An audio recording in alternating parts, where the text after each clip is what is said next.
축복합니다. 여러분, 화면을 보시면 무슨 공이죠? 예, 배구공이 있습니다. 배구공을 보는 순간 어떤 충동이 듭니까? 손으로 한 대 치고 싶은 생각이 들죠. 배구라는 경기는 공이 내 손에 있으면 안 됩니다. 우리 팀 쪽에 공이 있으면 안 됩니다. 상대방으로 자꾸 공을 쳐내야만 합니다. 우리 사회가 지금 배구장 같습니다. 정치판을 봐도 대통령은 나라가 어려운 이유가 국회가 협조를 안 해서 그렇다 그러죠. 국회는 뭐라고 합니까? 나라가 어려운 이유는 대통령 때문이라 그러죠. 기역자당은 미엄자당 때문에 나라가 이렇다 그러고, 미엄자당은 기역자당 때문에 나라가 이렇다 이라고 서로 책임을 떠넘깁니다. 미국이나 한국이나 이혼이 많은데요. 근데 이혼 법정이 서로 너무 광경이 다르답니다. 미국 이혼 법정에서는 서로 이 아이 내가 책임지겠다고 싸운다는데, 우리 이혼 법정에서는 서로 이 아이 내가 책임 안 지겠다고 싸운다는 말이 있습니다. 우리 사회에 헌신이라는 단어, 책임이라는 단어는 정말 인기 없는 단어가 되어버렸습니다. 사람들은 책임이라는 말, 헌신이라는 말을 되게 부담스럽게 생각을 합니다. 혹시 책임이라는 공이 나에게 올까봐 자꾸 밀어냅니다. 책임이라는 공이 우리 가정에게 떨어질까봐 자꾸 쳐냅니다. 책임이라는 것, 헌신이라는 게 나와 내 주변에 떨어질까봐 두려워하면서 불편해하면서 어쨌든지 책임이라는 공이 다른 쪽으로 가기 위해서 자꾸 쳐내려고 애쓰는 세상입니다. 이것을 사회적 배구장 현상이라고 할 수 있겠죠. 사회적 배구장 현상. 그런데 이 배구장 현상이 교회에도 침투를 해오고 있습니다. 교회에서도 이런 일들이 많이 있습니다. 연말이 되면 나 20분 내려놓을래요. 새해부터 안 할래요. 교회마다 우리 주일학교 교사가 부족한데 좀 도와주십시오. 나 못해요. 부담스러워요. 구역 하나 맡아주시죠. 나 부담스러워요. 나 구역 못 맡아요. 이렇게 우리 교회를 위해 모여서 기도합시다. 부담스러워요. 힘들게 하지 마세요. 이런 현상들. 흔히들 작은 교회에 있는 사람들은 이런 착각을 합니다. 우리가 힘든 이유는 교회가 작아서 그렇다. 왜냐하면 교회가 작다 보면 한 사람이 2개, 3개씩 직분을 맡아야 되니까 그래서 우리가 힘들다. 큰 교회 다니면 얼마나 힘들지 않게 편안하게 신앙생활 할 수 있을까 이런 생각. 저도 그런 줄 알았습니다. 근데 큰 교회 사정들을 알아보니 그게 사실과는 많이 달랐습니다. 왜 그러냐 하면 교회가 작으면 서로 다 눈에 보입니다. 그러니까 교회가 작으면 뒤에 숨어서 일 안 하고 빠질 수가 어렵습니다. 빠지기가. 그죠? 다 보고 있으니까. 김장을 한다 이러면 나는 빠져야지 이렇게 하기가 어렵습니다. 다 눈에 들어오니까. 근데 이제 교회가 크면 20-80 법칙이 있잖아요. 20%만 열심히 일하고 80%는 뒷짐지고 있다. 그래서 그 큰 교회에 할 일이 얼마나 많겠습니까? 그런데 큰 교회는 한눈에 들어오지 않습니다. 누가 빠져도 누가 빠졌는지 잘 눈에 안 들어옵니다. 그러니까 빠지기가 쉽습니다. 그렇다 보니까 열심히 있는 소수의 사람들이 어쩌면 작은 교회보다도 훨씬 열심히 교회 일을 고생스럽게 하고 있다고들 큰 교회 사람들이 많이 이야기하고 그렇더라고요. 제가 예전에 어떤 대형 교회 권사님을 만났는데 상황이 그렇다고 이야기를 하더라고요. 그래서 큰 교회라고 할 일이 적고 편한 게 아니라 큰 교회는 큰 교회대로 더 많은 일들이 있을 수 있다는 것입니다. 그렇습니다. 교회에도 이 배구장 현상이 침투해오고 있는데요. 그런데 공을 쳐내는 것은, 책임이라는 공, 헌신한 공을 쳐내는 것은 축복의 기회를 쳐내는 것과 똑같습니다. 배구만 특히 공을 쳐내는 그런 경기라서 그렇죠. 축구나 족구를 한번 생각해 보세요. 아이들 축구하고 와서 족구하고 와서 하는 말, 내가 오늘 공 3번밖에 못 잡았어요. 에이, 다음에는 좀 많이 잡아야 되는데, 그죠? 축구나 족구를 하면 공이 내한테 오기를 소원합니다. 공을 내가 잡으려고. 그리고 상대방에게 공을 뺏기지 않으려고 얼마나 애를 쓰는지 모릅니다. 축구를 하면 공을 안 뺏기려고 정말 부단히 애를 씁니다. 근데 이제 축구를 하는데 공이 내한테 안 오기를 바라는 사람이 있긴 있어요. 저 같은 사람, 공을 잘 못 차는 사람들. 그래서 팀에 들어가긴 들어갔는데 공이 내한테 오는 게 좀 부담스러운 사람. 근데 축구를 정말 즐기는 사람들은 공이 제발 내한테 오기를, 그리고 이 공이 내한테 계속 머물고 안 빼앗기기를 바라는 거죠. 여러분, 하나님이 태양을 만드실 때 어떻게 만드셨습니까?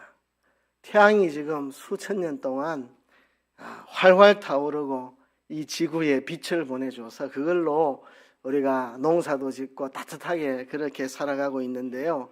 이 거대한 태양을 만드신다고 하나님이 얼마나 많은 세월을 걸렸습니까? 하나님이 말씀 한마디로 태양을 만들었습니다. 이 태양과 같은 별이 은하계에는 2,000개 있다 그러고 2,000개나 되는 은하계가 모여야 우주가 된다고 합니다. 그럼 우주에는 태양 같은 별이 몇 개 있느냐? 제 계산기로는 두들겨 가지고 나오지도 않을 만큼 많은 별들이 있습니다. 그런 하나님이 뭐가 부족해가지고 얘야 내 일 좀 해줄래? 내가 네한테 일을 부탁한다 이렇게 하시겠습니까? 하나님이 말씀 한마디로 우주를 만드신 하나님이 뭐가 부족해서 우리에게 내가 너에게 이 일을 부탁한다 그렇게 말씀하시겠습니까? 하나님께서 하나님의 뜻을 이루는데 우리를 동참시켜서 복 주시기 위해서 하나님이 그렇게 하시는 겁니다. 그러니까 공을 쳐내는 것은 하나님의 축복의 기회를 쳐내는 겁니다. 내가 복을 받고 내 주변 사람들에게 복을 끼치고 내가 새롭게 변화되고 내 주변 사람들을 새롭게 성장시킬 수 있는 기회를 잃어버리는 것이 공을 쳐내는 것입니다. 우리가 다 도토리 키재기죠. 공부 많이 해봐야 얼마나 많이 했고 재주가 있어봐야 얼마나 재주가 있습니까? 우리 다 도토리 키재기입니다. 우리끼리 네가 돈이 많다, 내가 많다, 내가 학벌이 높다, 네가 높다, 우리끼리 하는 소리입니다. 하나님이 내려다보시면 똑같습니다. 조금 더 배운 사람이나 조금 덜 배운 사람이나 하나님의 시각에서는 저것들 도토리 키재고 있는 내가 보니까 다 똑같은 것들인데 저가 대단하다고 키재기 하고 있는 하나님 보시기에는 그럴 것입니다. 그런 연약한 우리를 하나님의 뜻을 이루는데 동참시킴으로 우리에게 복 주시려고 하는 게 하나님의 뜻입니다. 지금은 상황이 역전됐습니다. 제가 하기 어려운 일이 있으면 우리 아이한테 저것 좀 해줄래? 이런 이제 상황이 역전이 됐지만 우리 아이 어릴 때는 그렇지 않았습니다. 할 때 야 망치 좀 가져올래? 여기 네가 한번 쳐볼래? 이렇게 합니다. 하면 사실 99%를 제가 다 하고 1%를 우리 아이 참여를 시킨 건데 이제 우리 아이들 생각에는 내가 아빠랑 같이 이거를 했다 이제 이렇게 뿌듯한 마음, 이거 할 때 아빠랑 내가 힘을 모아서 이거를 이루었다 이런 뿌듯한 마음이 있죠. 99% 다 제가 한 거지만 그죠? 하나님이 우리를 그렇게 사용하신다는 겁니다. 전능하신 하나님이 하나님의 뜻을 이루는데 우리의 이 작은 손을 동참시켜서 우리가 한 것으로 하나님이 여겨주시고 우리가 한 것으로 인정해 주시고 우리에게 복 주시고 우리를 성장시키고 우리를 자라게 하려는 하나님의 사랑의 계획으로 우리에게 어떤 일을 맡기신다는 것입니다. 그런데 하나님이 우리에게 어떤 일을 맡기실 때, 특별히 그 일이 큰 일일 때 우리가 부담을 가질 수밖에 없습니다. 내 능력으로 감당하기 어려운 그런 큰 일을 하나님이 내게 맡기시고 순종을 요구하실 때 내가 마음에 큰 부담이 생깁니다. 그럴 때 우리가 어떻게 반응해야 하는가, 오늘 본문을 통해서 그것을 생각해 보려고 합니다. 하나님 우리에게 내 능력으로는 감당하기 어려울 것 같은 어떤 일들을 맡기실 때, 그런 도전 앞에 우리가 서게 될 때 사실 우리는 피하고 싶고 끼어들고 싶지 않고 배구하는 것처럼 그 책임과 사명을 쳐내고 싶은 그런 생각이 우리에게 듭니다. 그럴 때 어떻게 부담감을 떨쳐버리고 주님이 내게 주신 복을 쳐내지 않고 내가 누릴 수 있을지, 오늘 이 출애굽기 3장과 4장을 통해서 여러분들하고 말씀을 나누려고 합니다. 제가 연말에 직분자 임명하는 날 이 설교를 잘 합니다. 그래서 지난 8년간 언젠가 한번 이 설교를 분명히 했을 것입니다. 다시 한번 이 출애굽기 3장과 4장을 여러분들하고 나누려고 하는데요. 3장, 4장 너무 길어가지고 한 부분씩만 추려서 읽어 보았습니다. 오늘 본문에 보면 하나님이 모세를 부르시는 장면인데요. 모세는 인생을 세 부분으로 나눌 수 있습니다. 처음 40년은 애굽의 왕자로 살았던 40년. 이때 모세는 자신감이 충만했습니다. 모세가 애굽의 왕자가 되어서 왕자로 살아가던 이 40년 아주 가슴이 자신감으로 가득했습니다. 나는 히브리 민족이다.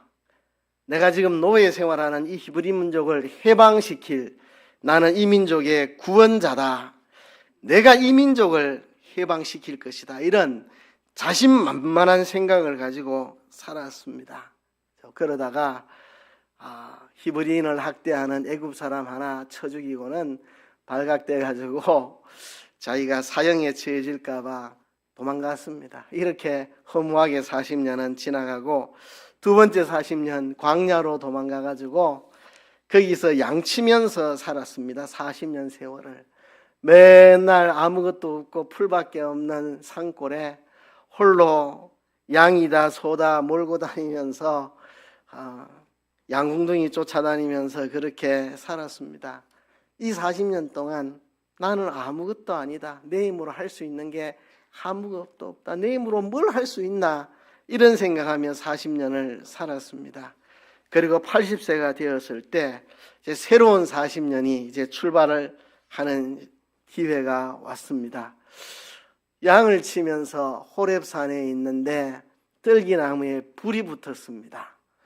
나무에 불 붙는 일은 이상한 일이 아니죠. 근데 이상한 일은 나무가 타지 않습니다. 그렇죠? 이 신기한 현상을 모세가 지켜보고 있는데 그때 거기서 여호와 하나님이 모세를 부르십니다. 내가 너의 조상 아브라함의 하나님, 이삭의 하나님, 야곱의 하나님, 내가 너의 조상의 하나님이다. 지금 내 백성이 애굽에서 저렇게 학대를 당하며 부르짖는 소리를 내가 듣고 있다. 내가 너를, 내 백성 이스라엘을 애굽에서 구원하는 구원자로 내가 너희를 보내겠다. 내가 너를 보내겠다고 말씀을 하십니다. 그게 3장 10절에 나오는 말씀입니다.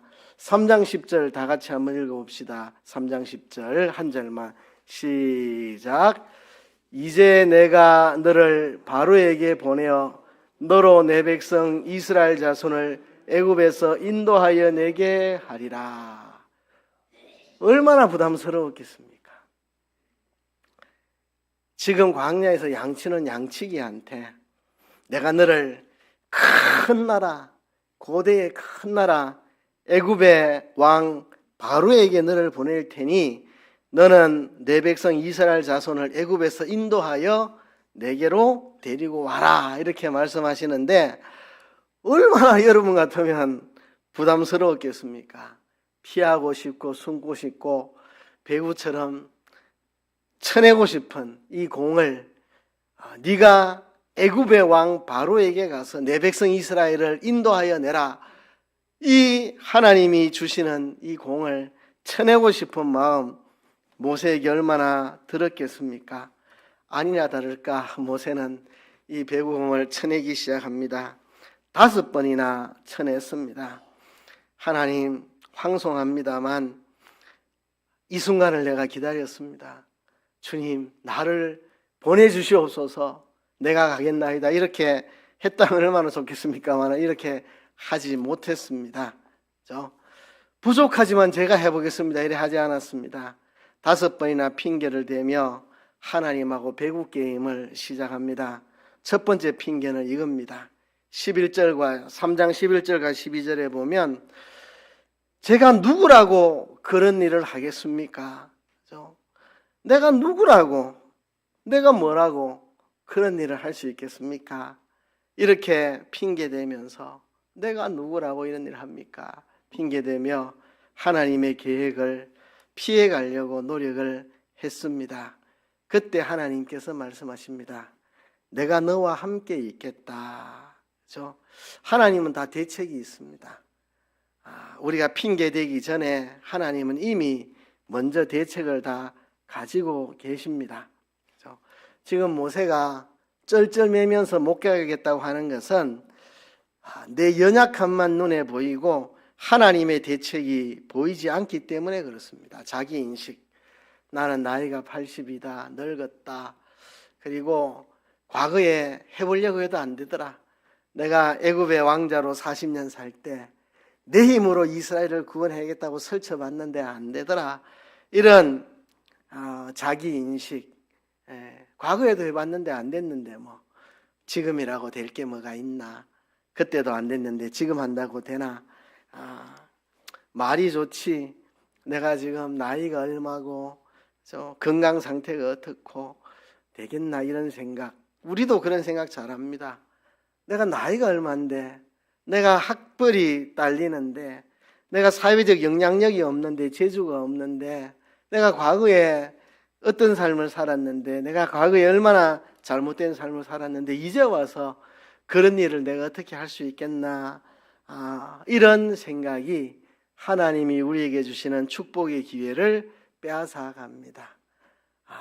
내가 누구라고 그런 일을 하겠어. 이게 하나님의 축복의 기회를 빼앗아가는 역할을 합니다. 그러나 하나님은 내가 너와 함께 하겠다. 내가 너와 함께 있겠다. 하나님은 다 대책을 가지고 계십니다.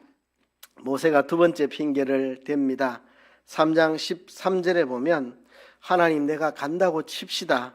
간다고 쳐도 그들이 내게 물을 겁니다.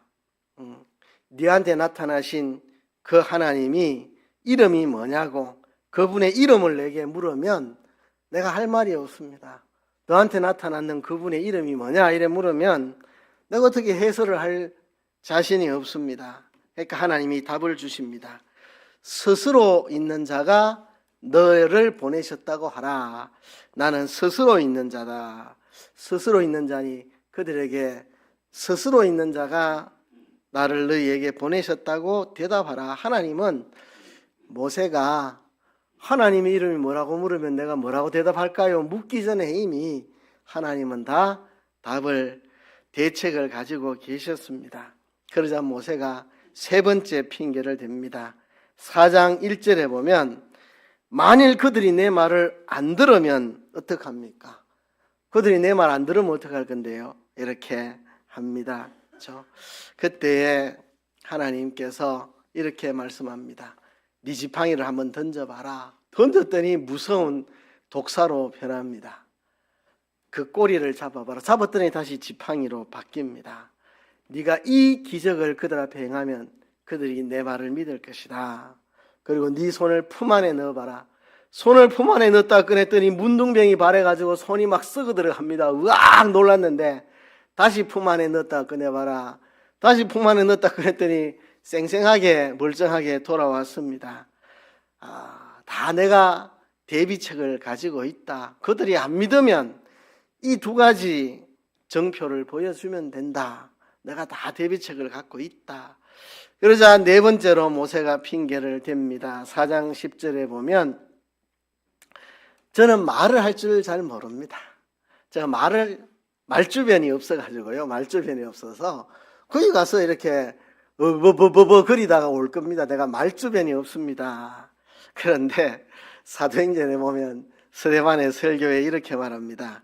모세는 애굽의 학문과 말에 능통하였더라. 이렇게 모세는 애굽의 말과 학문에 능통하였다. 그러니까 모세는 애굽에서 왕자로 40년 있으면서 수사학도 배우고 논리학도 배우고 정말 말을 논리정연하게 하는 것을 다 배운 사람입니다. 핑계입니다. 핑계. 내가 말을 할 줄 모릅니다. 이거는 핑계에 불과합니다. 그럼에도 불구하고 하나님께서 또 대책을 세워주십니다. 내가 네 입과 함께 해주겠다. 내가 네 입과 함께 해주겠다. 네가 할 말을 내가 가르쳐주겠다. 바로왕 앞에 탁 섰을 때 뭐라고 해야 될지 말문이 막힐 때 내가 너의 입에 할 말을 가르쳐 주겠다고 하나님이 또 대책을 이야기해 주십니다. 그러자 다섯 번째 모세가 또 공을 쳐냅니다. 주여 제발 보낼 만한 사람을 보내소서. 그렇죠? 4장 13절에 보면 주여 제발 보낼 만한 사람을 보내소서. 나는 보낼 만한 사람이 결코 아닙니다. 하나님 보낼 만한 사람을 보내소서. 그러자 하나님이 또 대책을 세워주십니다. 너의 형 아론이 말을 잘하는 사람인 줄 내가 알고 있다.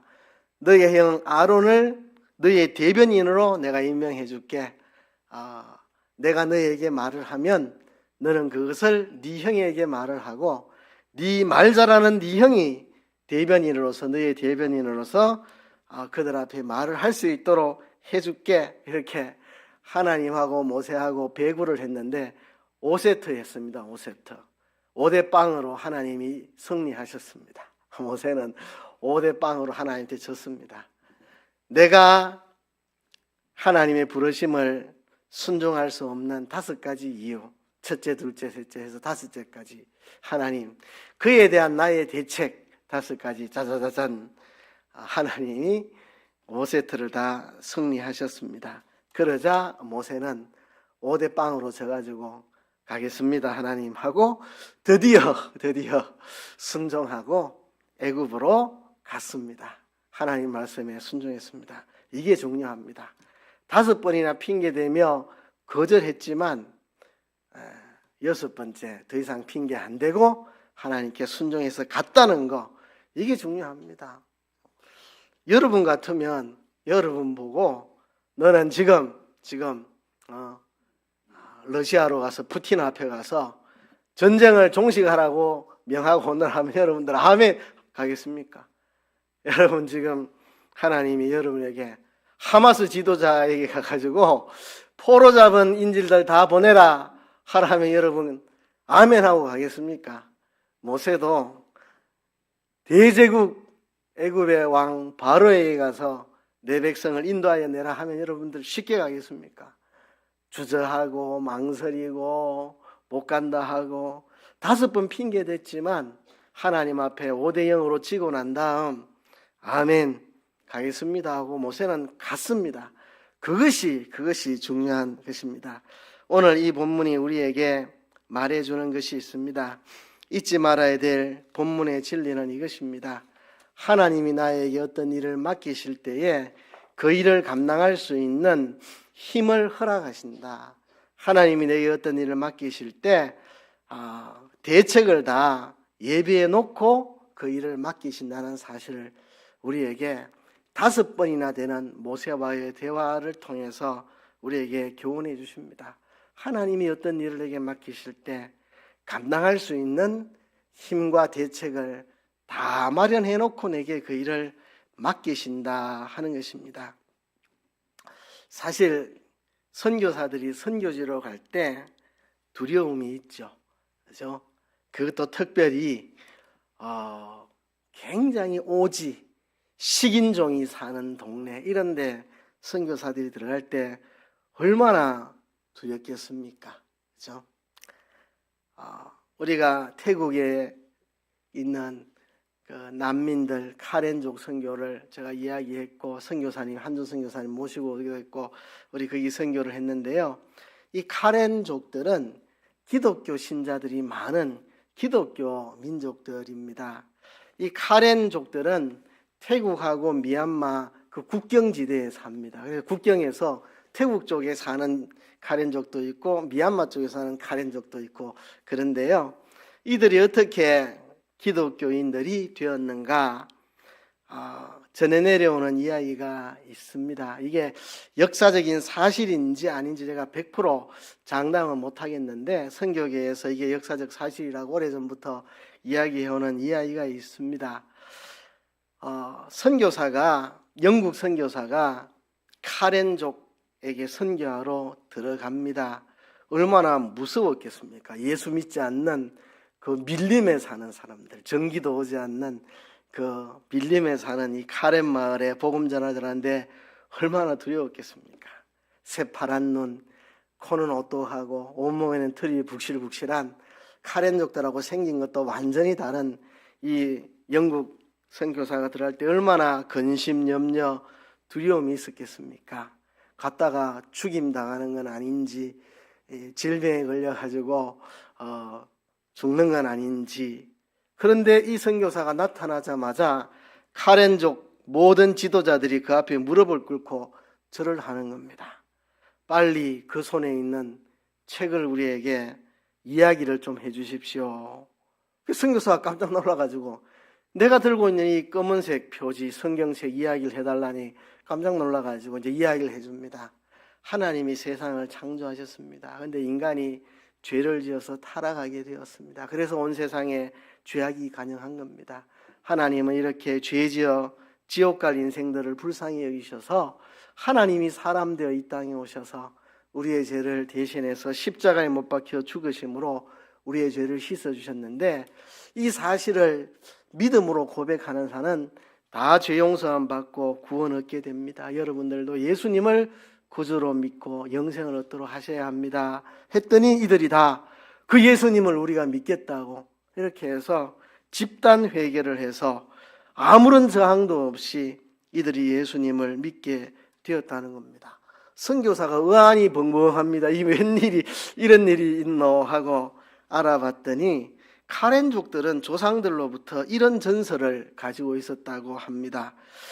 검은색 표지에 책 한 권이 있었는데 이 책은 그 내용을 읽는 자에게 영생을 주는 책인데 어느 개가 그걸 뜯어먹어가지고 책이 사라져 버렸다고. 그러나 먼 미래에 키가 아주 크고 눈이 새파랗고 코가 톡 튀어나오고 털이 북실북실한 사람이 검은 책을 다시 들고 나타날 것이다. 이런 전설이 그 민족에게 있었다고 합니다. 그런데 진짜 키 크고 눈 새파랗고 털이 북실북실한 사람이 검은 책 들고 나타나니 우리 전설이 이루어졌다 하고 달라들어가지고 이야기를 듣고 선교사의 복음을 다 믿었다고 하는 이야기입니다. 그런데요, 그 선교사들에게는 그런 믿음들이 있는가 봐요. 모든 민족들에게 하나님을 믿을 수 있는 어떤 것을 하나님이 심어 놓으셨다. 나는 하나님도 모르고 천국도 모르고 아무것도 모르는 저 식인종들에게 어떻게 복음을 전할 수 있을까 싶지만 내가 알지 못하는 그들이 복음을 받아들일 수 있는 어떤 것을 장치해 놓았다고 선교사들은 많이 믿습니다. 소위 부족이라고 파푸아 뉴기니에 있는 식인 부족들인데 그들이 어떻게 집단 회개했느냐. 선교사가 아무리 가서 복음을 전해도 비웃음만 샀습니다. 포기하고 돌아오려고 하는데 놀라운 일이 벌어지는데 오늘 그 이야기 하려고 하는 건 아니니까 그들 속에 있는 어떤 풍속이 있습니다. 화해의 아이라는 풍속. 그죠? 서로 화해를 하기 위해서 맨날 이 두 부족이 전쟁하고 죽이고 살인하고 속이고 싸우는데 화해하기 위해서 아이를 서로 교환하는 이런 풍습. 선교사한테 가지 말라고 당신이 있어야 우리한테 도움을 주는데 우리가 화해하겠노라고 그래서 아이를 서로 교환을 합니다. 그때 선교사님이 예수님이 화해의 아이로 이 땅에 오신 분이라고 딱 하니까 이들이 복음을 알아듣는 겁니다. 예수님 이야기 아무리 해도 비웃음 샀는데 예수님이 하나님이 너희에게 보내주신 화해의 아이라고 말을 했더니 이 사람들이 다 알아듣고 예수님 믿겠노라고 다 이렇게 집단 회개를 했다는 거거든요. 이건 역사적 사실입니다. 그 선교사가 도널드 리차드슨인데 그 책을 제가 읽어봤고 이게 역사적 사실인데요. 그러니까 선교사들은 뭔가 하나님이 복음 전할 수 있도록 모든 민족에게 그런 걸 다 씌워놨다는 겁니다. 그러니까 두려워하지 말고 가라 하는 그런 이야기죠. 여러분, 실패하는 사람들의 공통점은 자꾸 이유를 댑니다. 이것 때문에 나는 가난해서 안 됩니다. 나는 공부를 많이 안 해서 안 됩니다. 나는 실력이 없어서 안 됩니다. 나는 말주변이 없어서 안 됩니다. 나는 가정이 어려워서 안 됩니다. 핑계대는 거, 이게 실패하는 사람의 특징입니다. 그렇죠? 미국에 9.11 테러가 있은 다음 무슨 일만 있으면 에이 그놈의 빈라덴 때문에 되는 일이 없다. 미국 사람들 그렇게 말했대요. 애가 울면 에이 그놈의 빈라덴 때문에 우리 애가 운다. 이렇게 빈라덴하고 그 애 우는 거하고 뭔 상관이 있다고. 우리나라는 먼 일만 있으면 대통령 때문에, 대통령이 완전히 동네북입니다. 먼 일만 있으면 대통령 때문에 되는 일 없다. 이렇게 이야기를 하죠. 그죠? 여러분, 우리는 항상 내 부족한 것만 바라보고 과거에 실패한 것만 바라보고, 그죠? 내가 말주변 없고 실력 없다는 것만 바라보고 내가 바라보지 못하는 게 있습니다. 하나님이 함께 하신다는 사실. 하나님이 함께 하신다는 사실을 우리가 잊어버리면 자꾸 핑계대게 돼 있습니다. 하나님이 함께 하신다는 거, 그죠? 우리가 그것을 잊지 말아야 할 것입니다. 하나님이 나와 함께 하신다. 모세의 생애 처음 40년은 나는 내가 하면 다 된다고 생각했던 착각의 40년. 두 번째 40년은 나는 아무것도 할 수 없다는 좌절의 40년. 세 번째 40년은 나는 할 수 없지만 하나님이 함께 해주시면 뭐든지 할 수 있다.